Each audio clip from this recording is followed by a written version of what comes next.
이시영 선생님 고생하셨고요. 그다음에 이제 허연 선생님이 또 조금 있다가 또 토론 하나 더 해주셔야 되기 때문에 시간 관계상 바로 우리 임 선생님의 발표를 들어보도록 하겠습니다.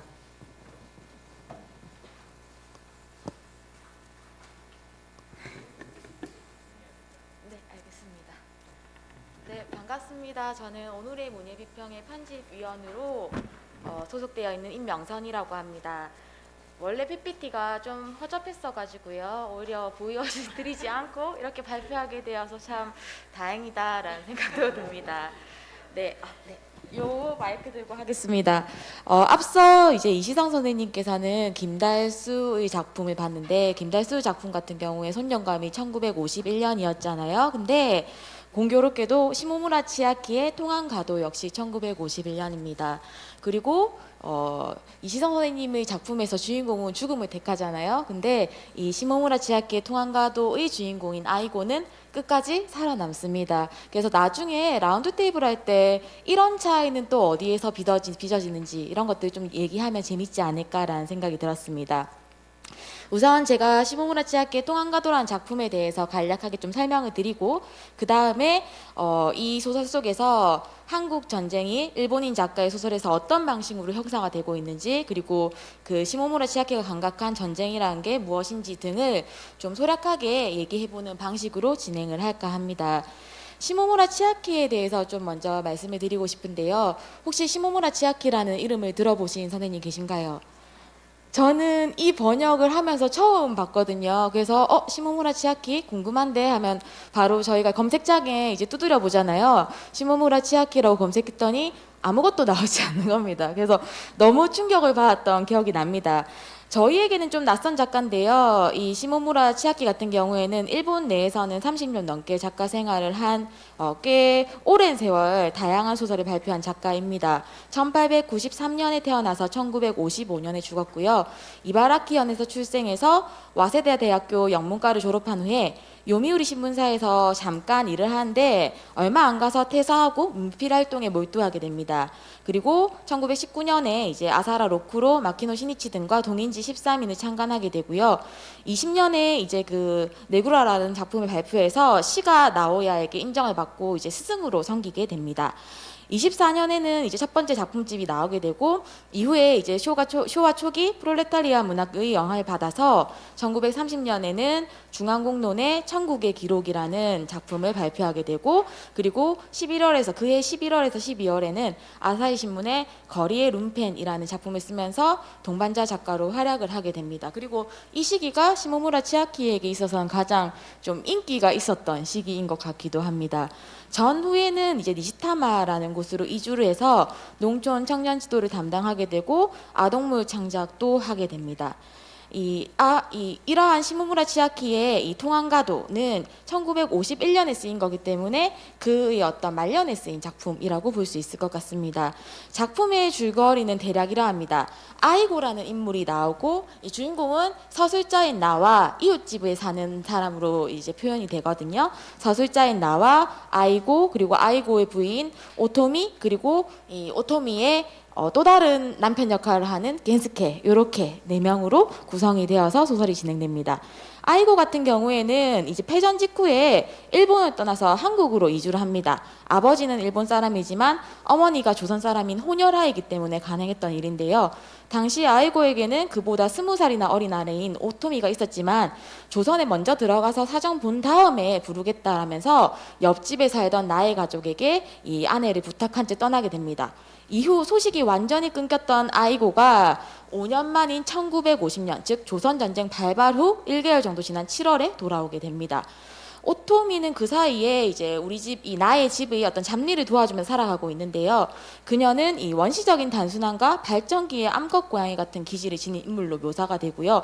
그러다 보니까 마을 젊은이들이 계속 그녀에게 치근덕거리고 아버지를 알 수 없는 갓난아이도 태어난 상황입니다. 이런 상황에서 아이고가 돌아온 건데, 아이고는 오토미 주변의 남자들에 대해서 어떤 군말도 없고, 오히려 그 남자들이 찾아오면은 집 밖에서 서성이면서 천천히 이렇게 걸어 들어가기도 하는 등 조금 이상한 모습을 보입니다.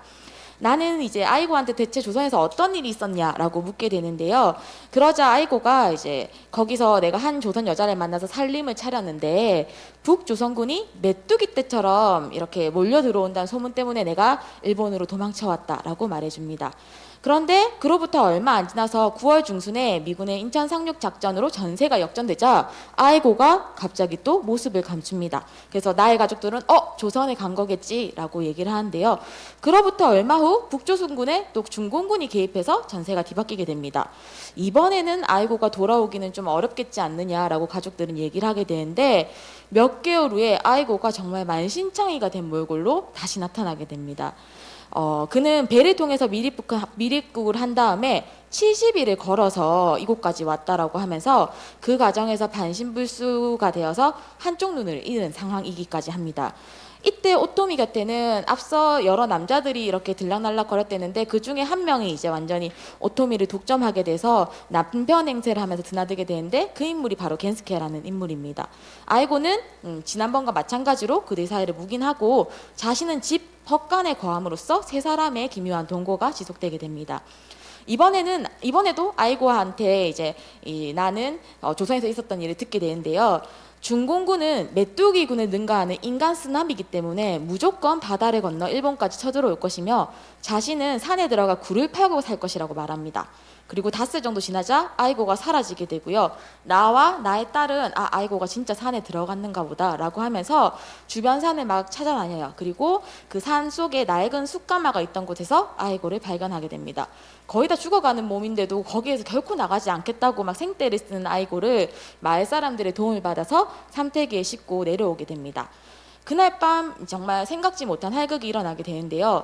아이고가 이제 원래 헛간에 살잖아요. 근데 집에 누워서 오토미의 간호를 받는 걸 보자 겐스커가 화가 나가지고 이 아이고를 헛간으로 내동댕이 치게 됩니다. 그러자 야밤에 잠든 겐스케의 정수리를 아이고가 또 저울추로 내리치는 사건이 일어나게 됩니다.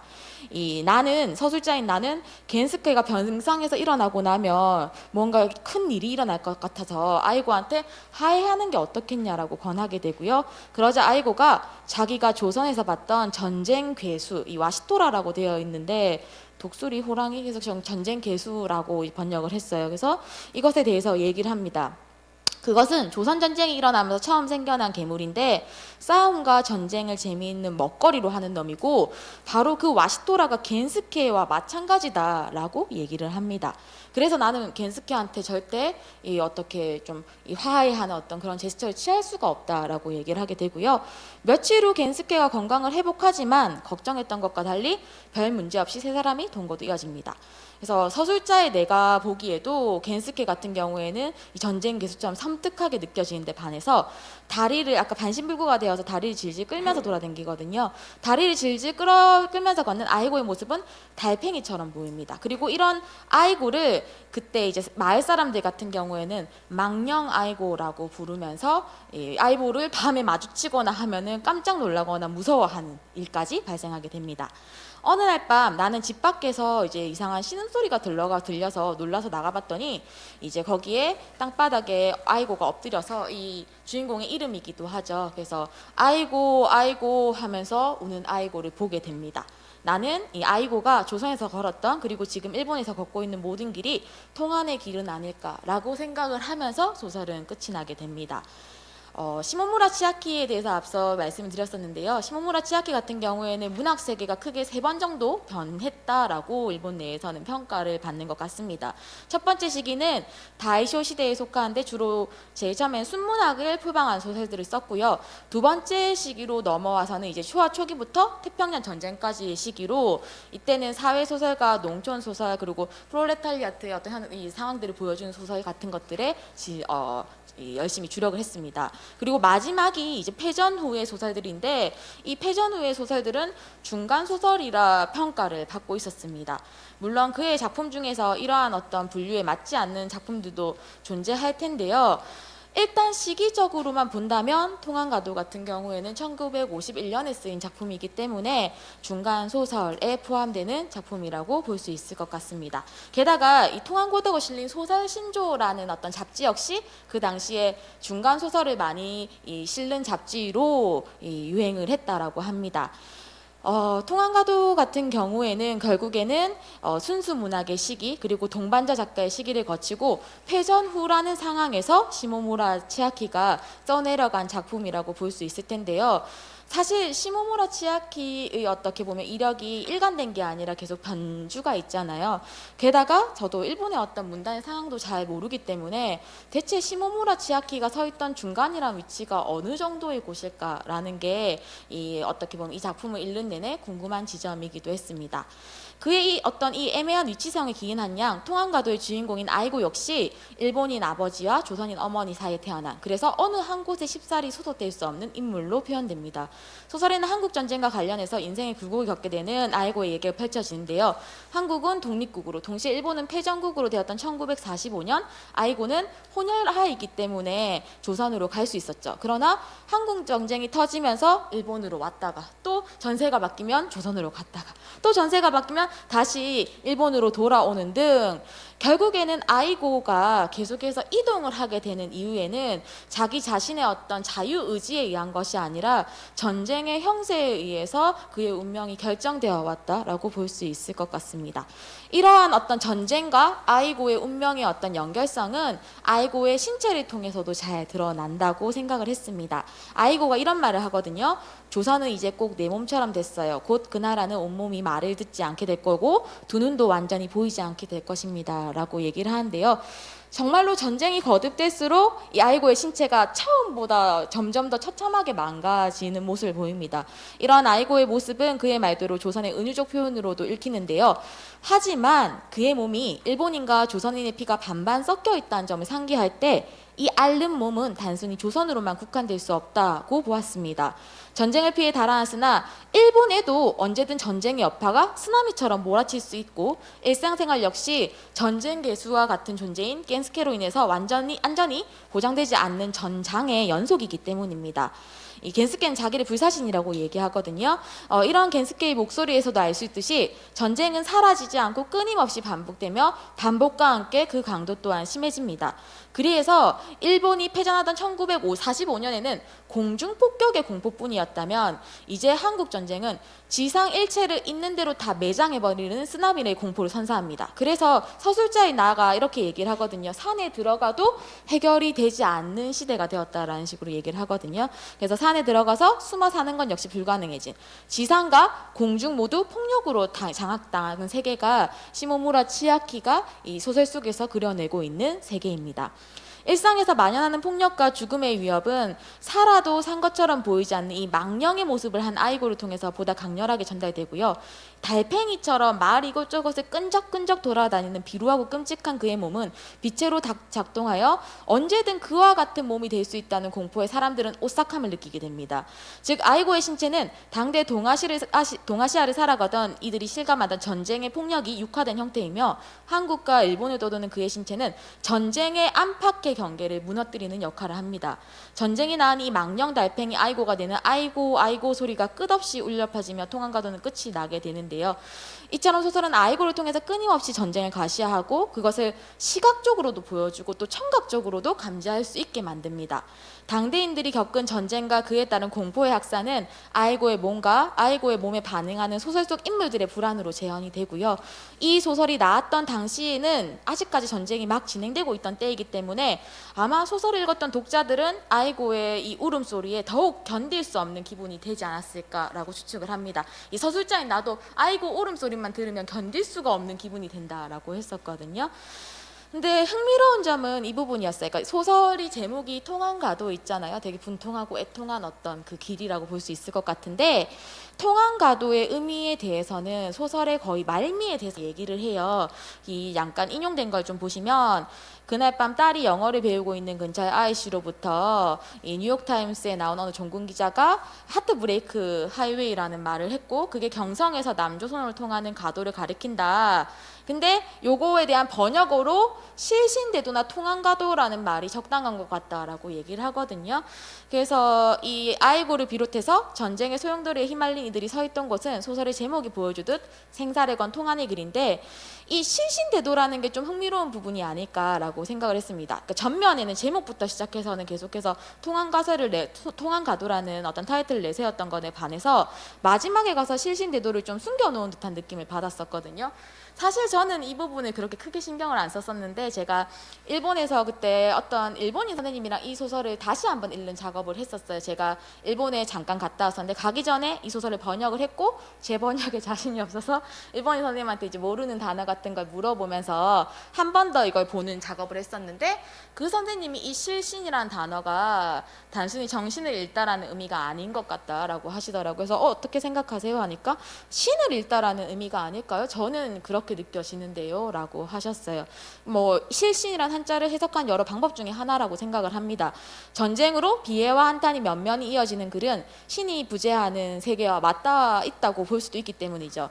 이때 신이 가리키는 게 일본 토착 신앙인 신도에서 말하는 수많은 신인지, 혹은 군국주의 시대에 전 시민의 육체와 정신을 지배했던 신적 존재로서의 천황인지, 혹은 또 어떤 존재인지 분간하기는 어렵지만, 무엇보다 중요한 것은 어떤 신이든지 간에 더는 존재하지 않는다는 감각이 아닐까라고 생각했습니다.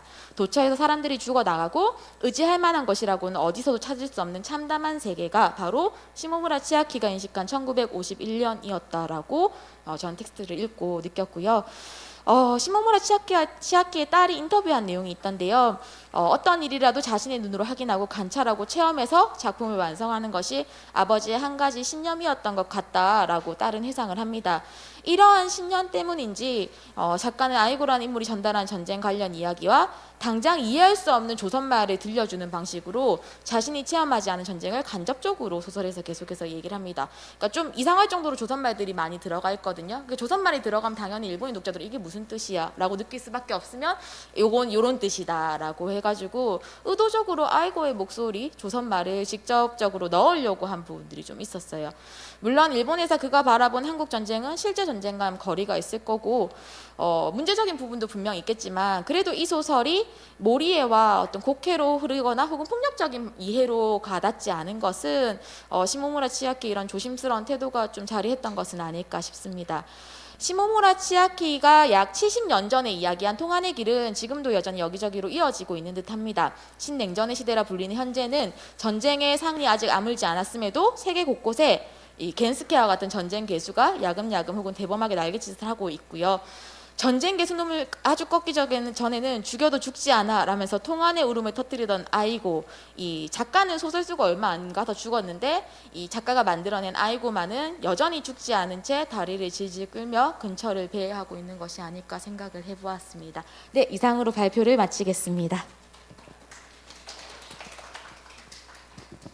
바로 토론을 부탁드립니다. 네, 시간을 잘 지켜보겠습니다. 이 작품 같은 경우에는 좀 재밌는 작품이라고 생각하긴 했는데요.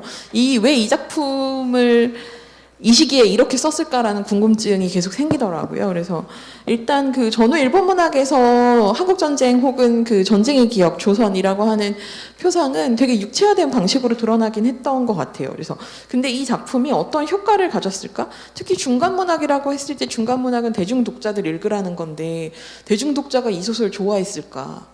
너무 아닐 것 같은 생각이 막 드는 거예요. 그래서 그런 지점에서 좀 되게 이상한 텍스트라서 재밌다라고 생각했고요.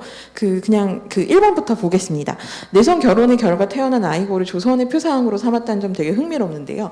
이런 식의 이 내성 결혼으로 태어난 사람을 이제 민족을 찾아가는 방식으로 만드는 게 해방기 소설들에 종종 나오는데, 염상섭 해방의 아들에서는 조준식이라는 인물을 등장시켜서 어머니가 일본인이고 아버지가 조선인인데 해방이 됐으니까 이제 아버지의 땅으로 돌아옵니다 라고 하는 말로 조준식이 조선으로 돌아오는 걸 되게 설명을 해줘요.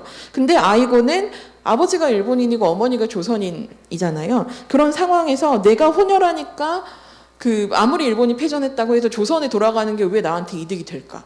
이 지점이 너무 설명이 필요한 지점이라는 생각이 들고요. 사실은 일본인 행사가 훨씬 수월했을 아이고가 패전 직후에 조선으로 왜 이주했을까라는 점은 사실은 전쟁을 따라서 이동하는 것이 운명적인 선택이라던가 전쟁의 상황이 따라가는 것이 아니라 이건 되게 굉장히 적극적인 주체 행위라는 생각을 하지 않을 수 지점이라는 생각이 듭니다. 왜냐하면 해방 후 조선에서 일본인 혼혈을 얼마나 기피했을 텐데 왜 굳이 돌아갔을까? 뭐 이런 생각들이 들게 돼서요. 아이고의 조선행을 어떻게 설명하고 있을까라는 지점이 좀 궁금했고요. 이 아이고의 자신을 정체화하는 방식이나 조선행이 시모무라가 아이고를 조선의 표상으로 등장시키는 것과 연결이 될 텐데 만약 별다른 이유가 소설에 없다면 왜 혼혈의 표상으로 계속해서 이렇게 훼손되고 거세진 주체를 등장시켰는가라고 하는 것. 왜냐하면 혼혈아라서 이런 때는 꽤 좋아요라고 말을 했으면 얘는 되게 재빠르고 야심찬 인물형으로 보이기도 하는데 전혀 그렇지 않은 방식이라서 그런 점들이 좀 그 캐릭터성이 좀 궁금을 했고요. 두 번째는 이 아이고와 겐스케 오토미라고 하는 이 세 명의 동거.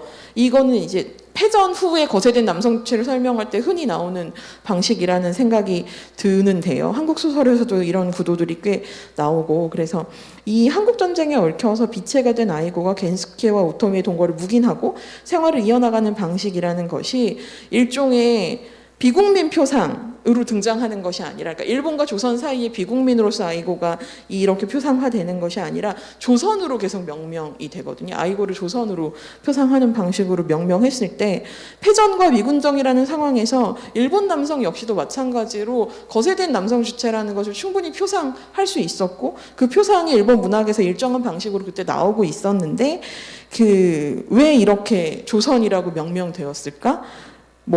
GHQ가 일본의 패전에 대해서 얘기하지 말라고 좀 강하게 얘기했기 때문에 이걸 조선전쟁을 빌려서 얘기한 건가? 그 바깥 텍스트가 좀 궁금해지는 지점이었어요. 특히 이 이름에서부터 제가 경험이 그렇게 많진 않지만 일본 텍스트나 일본인들의 이름에서 아이를 남자한테 붙이는 경우를 거의 못 본 것 같거든요. 아이는 여자한테 붙이는 한자인데 이렇게 여성화되고 비체화된 존재로 계속해서 조선을 표상하는 것이 어떤 의미일까라는 궁금증이 들었고요. 세 번째 질문은 두 번째랑 사실 연결되는 건데요. 전후 일본에서 이 전쟁 괴수라고 하는 것은 사실은 나가사키와 히로시마가 있기 때문에 굳이 다른 표상이 저는 필요하지 않았다고 생각을 해요. 특히 그 나가이 다카시 같은 사람들이 재현하는 나가사키의 그 원폭이라고 하는 것은 대속을 그대로 보여주는 신을 잃어버린 세계로서의 나가사키를 그대로 보여주고 있는데 시모무라가 한국전쟁을 통해서 통한이나 실신을 이야기하는 신을 잃어버린 시대를 이야기하는 것은 정말 검열 미군정 때문인 건지라는 질문, 그러니까 작가론적 측면에 뭔가 조선화되어야 하는 이유가 있는 것인지, 그러니까 조선어가 계속 삽입되고 하는 방식으로 조선을 이 패전의 상황, 전쟁의 기억으로 끌고 오게 되는 것은 되게 지금의 시점에서 일본의 그 당시를 조망하는 관점에서 본다면 굉장히 이상하다고 하면 안 되겠다. 흥미로운 방식이지 않을까라는 생각이 좀 들어서요. 그 부분들을 좀 여쭤보고 싶었습니다. 이상입니다.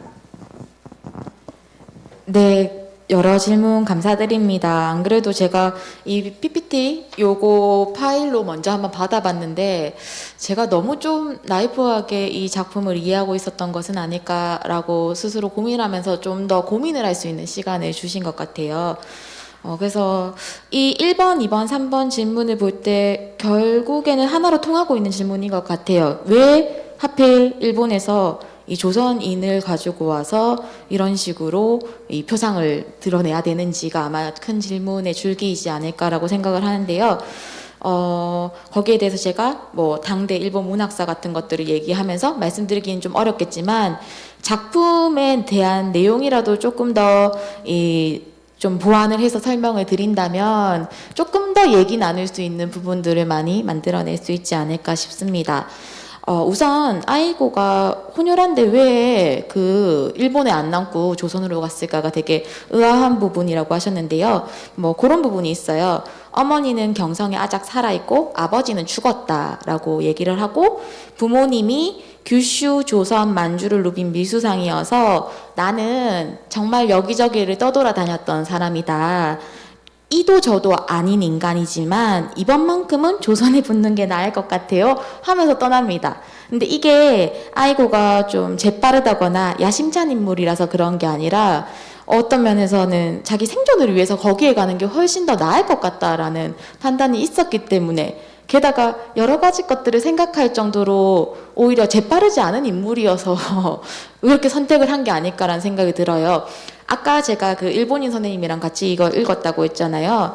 그래서 일본인 선생님이 제일 놀랬던 건 밤에 그 겐스케 머리를 칠 때 너무 놀라시더라고요. 왜 그렇게 놀라냐고 하니까 저는 사실은 일본어 말투의 어감 같은 것들은 모르잖아요, 잘. 근데 그 선생님이 이런 걸 할 수 있는 사람이 아니에요 라고 했어요. 아이고가 말투 자체가 되게 조금 너무 이게 순박하고 좀 어눌하기도 하고 순하고 도저히 누구를 해칠 수 없는 사람인데 그렇게 해서 좀 놀랬다라고 했던 게 기억이 나거든요. 그래서 그런 인물입니다. 그런 인물이니까 나 지금 일본에 있는 것보다 조선 가는 게 낫겠다. 엄마도 거기 계신데 라면서 오히려 그런 선택을 했던 것은 아닐까라고 생각을 했고요. 조선을 개입시킨 의도가 뭘까? 결국에는 아이고 겐스코 오토미 같은 경우에는 전후 소설에서 어떻게 보면 인물들의 표상을 전형적으로 보여주는 인물들이라 볼 수 있을 것 같은데 굳이 뭐 비국민의 표상으로서 이들 얘기한 게 아니라 왜 계속 조선을 얘기해야 되는가라고 했는데 저도 이 부분에 대해서 어떻게 답변을 드릴까 좀 고민을 하다가 제가 서술자 나가 존재한다라고 말씀을 드렸었잖아요. 근데 진짜로 뭔가 전달해주는 사람은 아이고네 라는 생각이 좀 들었습니다. 그러니까 나라는 인물이 서술자로 나오고 있지만 실제로 모든 이야기의 전달은 아이고를 통해서 비롯이 되거든요. 그러니까 실서술자 이런 표현이 있는지 모르겠지만 전달자입니다. 그러니까 아이고가 없으면 조선 전쟁에 대해서 이야기를 들을 수가 없는 거죠. 그러니까 저희가 사실 이 조선전쟁이란 책을 번역하면서 조선전쟁에 대해서 여러 가지 방식으로 얘기한 일본인 작가들을 보았거든요. 근데 뭐 진짜 이 앞에 김달수처럼 실제로 자신들이 겪고 있는 전쟁이라고 느끼는 작가도 있고 또 일본인 작가 같은 경우에는 단순히 자기들의 어떤 걸 얘기하기 위해서 조선전쟁을 이용하는 경우도 있고 한데 사실 이 소설이 어떤 실감을 얻는 부분들은 그래도 이 조선전쟁을 계속해서 좀 다른 방식으로 이야기하고 있기 때문이라고 생각을 했고 그게 바로 이 아이고라는 인물을 통해서 가능했던 것은 아닐까. 그래서 이 인물 같은 경우에는 이 시모무라 치아키 같은 경우에는 조선전쟁을 일본의 대중들에게 전달을 하고 싶었던 것 같아요. 그리고 그 전달의 어떤 리얼리티를 위해서 아이고라는 인물이 되게 필수였다라고 생각을 합니다. 그리고 이 대중에게 전달하고 싶었다라는 욕망이 중간소설과 좀 맞닿아 있는 부분이 아닐까라는 생각도 듭니다. 그러니까 중간소설 자체가 순문학과 이 대중문학 사이에 존재하는 좀 애매한 문학으로 표현이 되고 전후에 이제 2차 세계대전 이후에 되게 일본 내에서 많이 유행을 했다라고 하더라고요. 근데 이 중간소설에 대한 평가도 되게 많이 엇갈리더라고요. 그러니까 어떤 사람들이 통속소설, 세속소설로 빠져가지고 전혀 사회의 어떤 중요한 부분들을 건드리지 못했다라고 얘기하는 사람도 있고 또 어떤 사람 같은 경우 오히려 순문학과 대중문학의 어떤 그 굳건한 경계를 흐트러뜨리면서 일본 내에서 다양한 소설, 다양한 목소리가 나올 수 있는 원동력이 되었던 게 중간소설이기도 하다라고 얘기를 하기도 하고 다양한 평가들이 있었는데 저는 뭐 정확한 의도는 뭐 어떤 역할을 했는지는 모르겠지만 시모무라 치아키가 대중소설 잡지, 그러니까 그 중간소설 잡지에 이 작품을 보냈던 건 이 조선전쟁이라는 것에 대해서 많은 사람들이 알아주길 바랬던 게 아닐까. 그래서 이 아이고가 중간에 서술자 나한테 막 혼내는 부분이 나오거든요. 산속에 아까 도망갔잖아요. 그래서 여기 있어도 소용없다 가자니까 아니 이 주인님이라고 표현했는데 정확히 기억 안 나는데 당신은 그러면 가만히 그 강 건너 산불 구경하듯이 이렇게 보고만 있을 거냐 아무것도 안 할 거냐고 그게 네 처리 방식이냐고 막 이렇게 되물으면서 꾸짖는 부분이 나오고 서술자나가 아무 말도 못하는 부분이 나오거든요. 그래서 아마도 이 조선 전쟁이라는 것이 단순히 조선에서 일어난 전쟁이 아니라 이 동아시아권으로 세계 전쟁으로 확대되어 가고 거기에 분명히 일본이 이렇게 어떻게 보면 연루되어 있는 상황에서 여기에 대해서 그냥 남의 전쟁이 일어난 것처럼 크게 경각심을 갖지 않은 이들에게 계속해서 좀 경각심을 줄 의도로 이 작품을 창작했던 것은 아닐까라고 잠깐 생각을 해보았습니다. 네, 이상입니다. 예, 아주 성실한 답변과 날카로운 질의응답이었습니다. 아이고, 죄송합니다. 이제 제가 예전에 우연찮게 읽었던 그 고바야시 마사루라는 그 작가가 쓴 가교라는 소설로 기억하는데, 그 소설에서 보니까 이제 이런 그 아까 스이타 사건 뭐 그런 게 이제 소재로 일부 들어오고, 이 고바야시 마사루가 제조선 일본인 작가로서 그러니까 이 스이타 사건으로 이제 그 주인공이 감옥에 갔는데 거기서 제1조선인을 또 만나게 되고, 그 제1조선인을 통해서 식민 체제 하에 조선을 이제 기억에 떠올리는 뭐 이런 너무나 참 감동적인 소설이었습니다. 근데 오늘 이 두 소설이 다 공교롭게 1951년 9월에 발표된 소설이고, 소년감이나 아이고나 모두 냉전 체제의 중심에 있지만 또한 식민 체제를 환기하는 그런 인물인 것 같습니다. 그래서 식민 체제와 냉전 체제가 접속하면서 야기한 어떤 비극을 뚜렷하게 표상하고 있는 그런 소설들이 아닌가라는 생각을 하고, 오늘 긴 시간 동안 성실한 발표와 또 아주 날카로운 질문으로 오늘 이 포럼을 아주 의미 있게 열어주신 세 분 선생님께 박수 부탁드립니다. 나중에 혹시 플로어에서 질문하실 거는 뭐 라운드 테이블이 있으니까 그때 하시면 될 것 같습니다.